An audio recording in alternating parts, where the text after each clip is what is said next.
some of the important issues that are facing young people in America? We need to, learn about healthcare. We need to have healthcare because it's expensive. It costs a lot. Talk to me about bullying. Tell me about your bullying. I used to get annoyed by it. It used to aggravate me. I used to get stressed out. I used to not want to come to school on certain days, but I found a way to deal with it eventually. I used to go and talk to my guidance counselor, and he and I are still good friends till this day.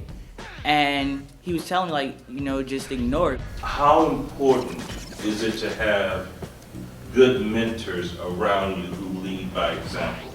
Very important because the kids that are coming up now, they don't have that mentor, and instead their mentor is somebody that's in the game or something. They pretty much gonna be in the game.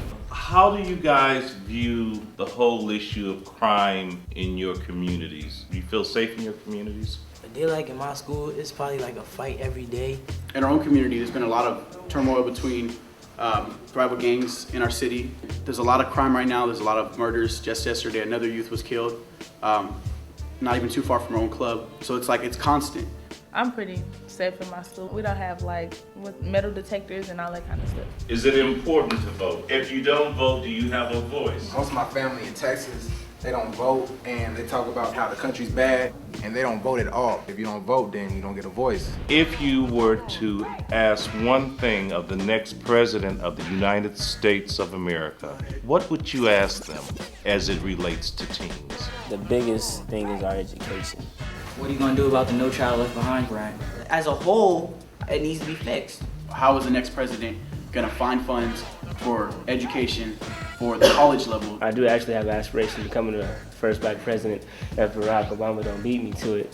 But I would ask the president, your plans of cutting education right now, how is that gonna benefit us in the future?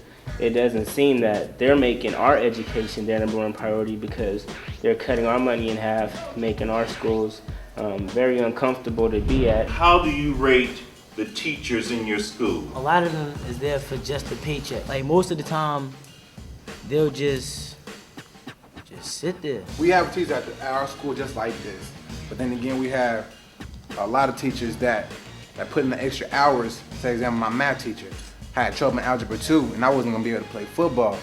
And I had to stick around every day after school, 2 hours. And I ended up passing the class with a B. And that's why she gets an A from me. What about the whole dropout thing? Why haven't you dropped out of school? Dropping out of school at high school is only going to land you at a job mopping floors at McDonald's. You can't better yourself by dropping out. I do have friends that have dropped out, and most of my girls due to teenage pregnancy. We need guidance, we need counselors, we need mentors, we need the parents to get involved, we need the communities to get involved. And I think any individual should be strong enough to say, oh, well, I think that I can have some kind of influence. I may be one person, but I can change it. It always starts with one, and when that one becomes 2 and 3 and 4, then you have a force to reckon with.